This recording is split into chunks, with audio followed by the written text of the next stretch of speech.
kembali diluncurkan oleh pasukan Angkatan Laut dan Angkatan Udara Garda Revolusi Iran. Rangkaian serangan rudal Garda Revolusi Iran menargetkan pangkalan militer dan posisi strategis milik Amerika Serikat di kawasan Teluk. Pasukan Garda Revolusi Iran menuliskan pesan-pesan balas dendam di atas rudal, bertuliskan hingga tetesan darah terakhir. Serta manusia super dan harga diri Iran dilengkapi foto Ayatullah Ali Khomeini.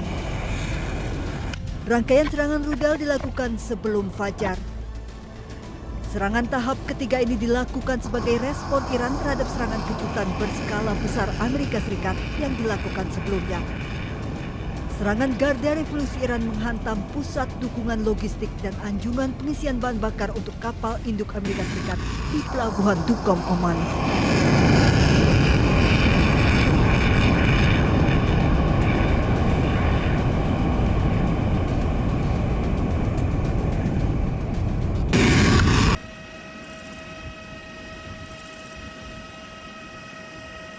Menteri Luar Negeri Iran Abbas Araghchi telah tiba di ibu kota Oman, Muscat pada Sabtu. Rekaman video memperlihatkan Araghchi menuruni tangga pesawat sebelum disambut oleh delegasi dari Oman. Kunjungan ini bertujuan melakukan pembicaraan dengan para pejabat Oman mengenai Selat Hormuz di tengah AS dan Iran saling tuding terkait peningkatan eskalasi militer. Juru bicara Kementerian Luar Negeri Iran, Esmail Bagei, menyebut pembicaraan tersebut berfokus pada pengaturan masa depan untuk navigasi melalui Selat Hormuz berdasarkan nota kesepahaman tanggal 17 Juni. Iran disebut telah menerima tanggung jawab atas layanan navigasi maritim dan peraturan lalu lintas di jalur strategis tersebut. Pembicaraan tersebut dilakukan usai AS dan Iran saling serang sejak Selasa. Iran menyerang kapal komersial AS di Selat Hormuz, kemudian militer AS membalas Iran dengan menggempur target militer di Iran.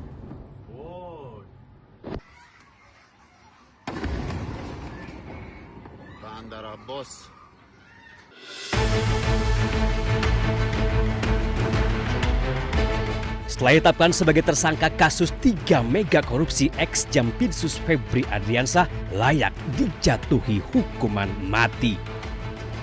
Pernyataan itu rame-rame disampaikan fraksi PDI Perjuangan dan fraksi PAN di Komisi 3 DPR RI. Falah Amru dari fraksi PDI Perjuangan menilai kasus Febri adalah skandal yang sangat mencederai rasa keadilan masyarakat. Tentunya skandal dalam proses yang terjadi dan sudah ditetapkan tersangka ini adalah sesuatu yang sungguh sangat memalukan dan sungguh sangat mengecewakan hati nurani rakyat seluruh Indonesia. Oleh karena itu, saya meminta pelaku tersangka diadili yang seberat-beratnya. Kalau bisa dihukum mati. Stali Tiga Uang Endang Agustina dari fraksi PAN juga sampaikan tindakan Febri sangat memalukan yang dilakukan oleh orang yang seharusnya justru memberantas korupsi. Itu sangat mencederai perasaan masyarakat. Masyarakat sedang susah hidupnya, dia yang seharusnya memberantas korupsi, tetapi malah korupsi. Ini sangat memprihatinkan dan harus dihukum berat. Kalau perlu dihukum mati, apa yang seperti sampaikan Kuswal tadi.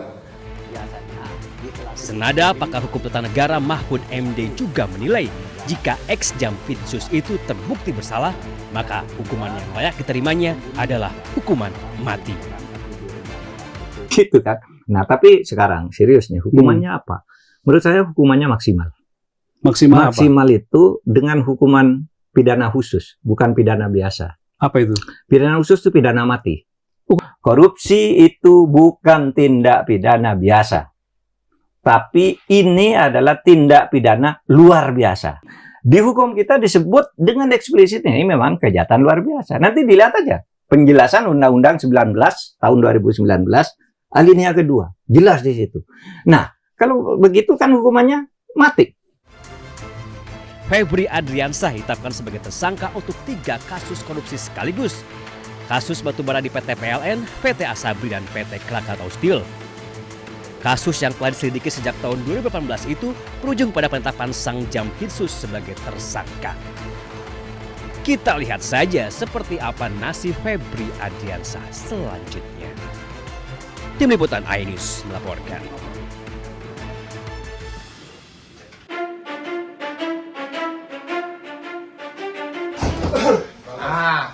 Kami yakin dapat dipertanggungjawabkan.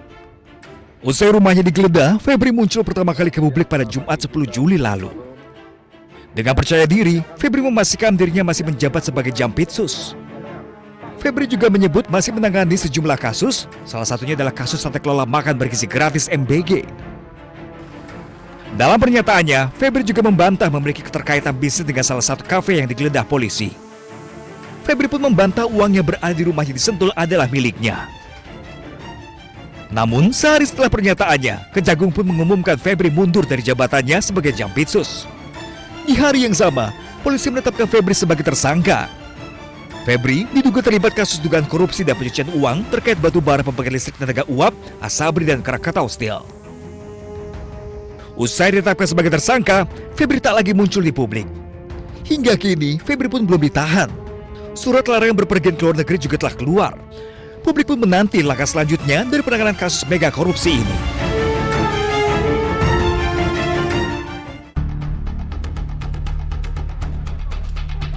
Dua 12 hari menghilang, dua remaja Arifin Nur Rohmat usia 18 tahun dan temannya yang berusia 15 tahun, warga desa Krinjing, Watu Malang, Wonosobo, ditemukan dalam kondisi tewas di dasar jurang Gunung Bismo Minggu sore. Kedua jenazah ditemukan tim SAR gabungan yang terdiri dari Basarnas gabungan setelah penyisiran intensif selama 12 hari. Proses evakuasi sulit lantaran lokasi kedua jenazah berada di dasar jurang dengan kedalaman kurang lebih 300 meter. Tim Basarnas harus menggunakan peralatan khusus untuk sampai ke lokasi jurang. Medan yang ekstrim membuat proses evakuasi memakan waktu hingga 8 jam. Kedua jenazah dibawa ke RSUD Seconogoro Wonosobo untuk dilakukan pemeriksaan dan otopsi guna mengetahui penyebab pasti kematiannya. Angkatan jenazah bahwa si anak ini ditemukan di dasar jurang yang kedalamannya lebih dari 284 meter, sehingga memerlukan ekstra kerja keras untuk bisa menaikkan anak ini sampai di lokasi atas. Kedua korban hilang setelah berpamitan kepada keluarga untuk bermain ke kawasan hutan Gunung Bismo. Dari Wonosobo, Jawa Tengah, Didi Dono Hartono, iNews melaporkan.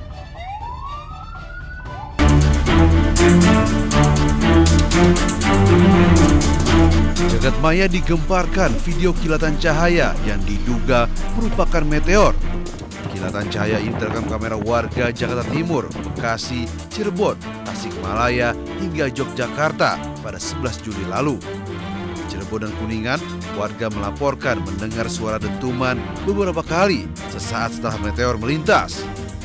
Menurut pihak Badan Riset dan Inovasi Nasional, BRIN, meteor tersebut pertama kali terdeteksi melintas di atas Laut Jawa sebelum terlihat dari wilayah Bekasi sekitar pukul 10 malam. Meteor ini berukuran kecil sehingga tidak berbahaya dan sudah sering terjadi di Indonesia.